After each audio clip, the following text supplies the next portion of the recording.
안녕하세요. 못된 소년입니다. 지금부터 취득해도 별로 쓸모없고 취업에도 별로 도움되지 않는 자격에 대해 설명해 드리고자 합니다. 인터넷과 제 주변 지인 등을 통해 얻은 정보를 바탕으로 저의 개인적인 견해를 밝히는 것으로서 이 영상을 시청하시는 여러분들의 견해와는 다를 수 있음을 밝힙니다. 첫째로는 민간 자격입니다. 민간 자격이라 함은 대체로 정부기관, 혹은 공공기관, 공사 등이 아닌 모든 단체에서 발급하는 자격으로서 그 중에서도 이름이 협회로 끝나는 단체에서 만든 자격을 총칭하여 일컫는 이름입니다. 하지만 이것은 협의의 의미에서 정의한 것이며 개인이 만든 자격은 모두 민간 자격이라 보시면 됩니다. 지금 여기서 말하는 협회는 대개 사단법인인 경우가 절대 다수입니다. 그리고 여기서 말하는 공공기관이라 함은 서울시청, 경찰청, 안전행정부, 청와대, 법무부, 여성가족부, 국회, 소방청 혹은 예하소방서, 한국산업인력공단, 국민연금관리공단과 같은 공단 등 우리가 흔히 생각하는 그러한 공적인 성격을 지닌 기관을 말하며 공사라 함은 토목이나 건축 따위의 일이 아니라 정부가 경영하는 기업기관으로서 KT 혹은 기관명 끝에 무슨 공사 등으로 끝나는 단체를 말합니다. 둘째로는 국가공인 민간 자격입니다. 국가공인 자격은 그래도 낫지 않을까 하는 생각을 하시는 분들이 계시는데요. 그건 엄청난 착각입니다. 국가공인이란 달콤한 사탕발림에 빠진 거다, 이 말입니다. 결국은 국가공인 민간 자격 또한 일반적인 민간 자격으로 치부됩니다. 따라서 국가공인 민간 자격과 일반 민간 자격은 취득해도 별로 소용없고 취득하기까지 돈과 시간만 버리는 셈이 됩니다. 사회나 기업 등에서도 앞에서는 참 많이 노력하셨네요. 등에 이빨린 말을 하고 뒤에서는 저 병신새끼, 돈 시간이 얼마나 처많으면 민간 자격만 취득하냐 하며 손가락질하기 일쑤입니다. 왜 이렇게까지 손가락질을 하냐 하면 엄청난 노력과 시간, 돈 등을 들여가며 일정 이상 수준의 소양과 실력을 겸비해야 취득할 수 있는 국가기술 자격 혹은 국가 자격과는 달리 대개 민간 자격 혹은 국가공인 민간 자격, 국제 자격 등은 돈만 주면 그리고 시간 때우기 식으로만 하면 그냥 손쉽게 취득할 수 있다는 인식이 강해서입니다. 또한 실제로 대부분의 민간 자격은 큰 노력을 들이지 않고도 돈만 내면 쉽게 취득이 가능합니다. 덜어난 그래도 취득할 건데요. 하시는 분들은 굳이 막지 않겠습니다. 그리고 그냥 소양 쌓기용으로 민간 자격을 취득하시려 하시는 분들 역시 막지 않겠습니다. 셋째로는 물류관리사, 유통관리사, 보세사, CPIM 등의 유통물류 관련 자격입니다.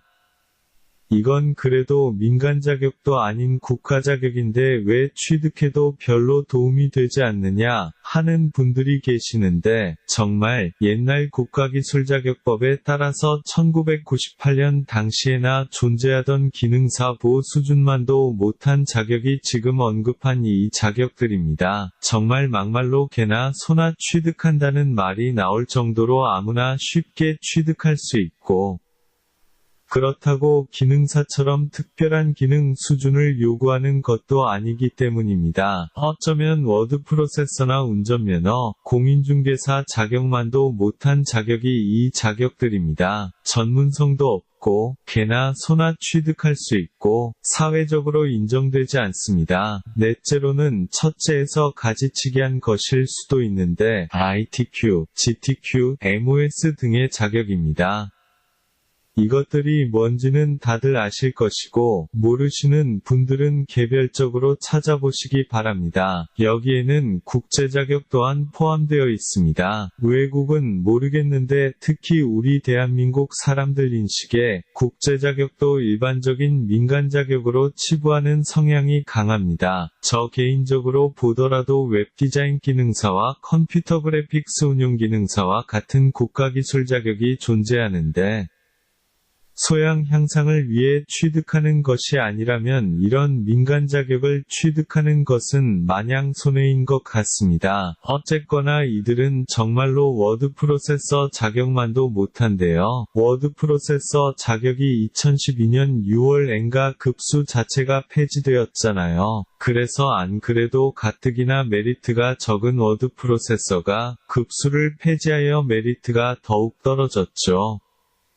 워드 프로세서의 급수가 폐지되기 전에 워드 프로세서의 급을 취득한 저는 개인적으로 다행이라 생각하지만요. 어쨌거나 ITQ, GTQ, MOS 그 외 타 국제 자격은 그래도 물류관리사보다는 약간 우대받는 추세이긴 하지만 그럼에도 불구하고 급수가 폐지된 워드 프로세서만도 못한 자격인 것만은 틀림없고 사회에서도 쓰레기 취급받는 것만은 사실입니다.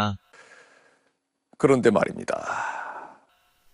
그런데 이런 분들은 또 GTQ 취득을 권해드립니다. 제 기준에서 봤을 때 기본적으로 워드 프로세서, 컴퓨터 활용 능력, 웹 디자인 기능사, 컴퓨터 그래픽스 운용 기능사를 취득하고 나서를 전제하기 때문에 여러분들의 기준이나 관점과는 다소 괴리가 있습니다. 첫째로 저는 그냥 저의 소양과 실력을 향상하기 위해 GTQ를 취득하고자 합니다.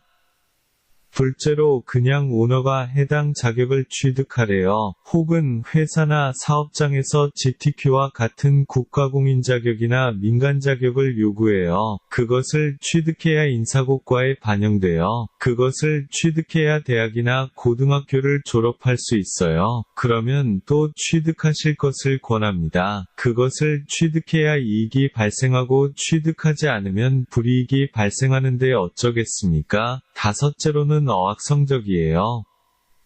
이건 앞에 네 가지보다는 강성적으로 취득하지 마라 라고 말하지 못하는 것이 특히 우리나라에서는 워낙 사회적 분위기가 어학어학 특히 토익거리니 이 부분은 저도 뭐 어떻게 막을 방법이 없어요. 개인적으로 봤을 때 특히 공무원 시험이나 공사와 같은 곳에서 채용시험을 볼 때 영어 등의 외국어 시험을 민간어학으로 대체하는 것보다 그냥 자체 시험으로 보는 것이 나중에 시시비비가 적게 발생할 것 같은데 왜 민간어학을 제출하게 해서 개인으로 하여금 비용만 더 부담하게 하는지 모르겠네요. 물론 우리나라는 워낙 경쟁이 심한 사회이고 따라서 최소한의 변별력은 둬야겠지만 그렇다고 해서 개인에게 이렇게까지 부담을 지우는 것도 어찌 보면 적폐인데 말입니다. 어학뿐만 아니라 한국사능력평가시험이나 한국어능력평가시험 역시 마찬가지입니다. 물론 방송국이나 역사적 소양이 필요한 곳이라면 혹은 국어적인 소양이 필요한 곳이라면 이 성적이 있어야만 응시가 가능한 시험 종목 때문이라면 응당 응시에서 소정의 성적을 내야 할 것입니다. 하지만 그것이 아니라면 응시하지 않는 것이 낫습니다. 그런데 막상 이런 상황의 분들에게는 또 강성적으로 막지 못하는 것이 막상 내가 진출하고자 하는 분야에서 그래도 나름 객관화하고 전문성을 갖추고 싶은데 해당 분야의 자격이 존재하지 않아요. 이런 분들은 정말 안타깝지만 방법이 없을 것 같습니다. 학위 논문을 작성한다던가 혹은 다른 방법으로 자신의 전문성을 증명하는 방법이 있긴 하지만 그래도 정말 이러한 경우에는 안타깝다는 말 이외에는 위로의 뜻을 전할 방법이 없네요. 그리고 내가 진출하고자 하는 분야의 자격이 있더라도 민간 자격, 혹은 국가공인 민간 자격이나 국제 자격 이외에는 존재하지 않아요. 이런 분들은 안타깝지만 정말 울며 겨자 먹기 식으로라도 해당 자격을 취득하는 수밖에 없을 것 같습니다. 그렇게라도 해야 내 전문성을 조금이라도 증명할 테니 말이죠. 지금까지 못된 소년이었습니다. 감사합니다.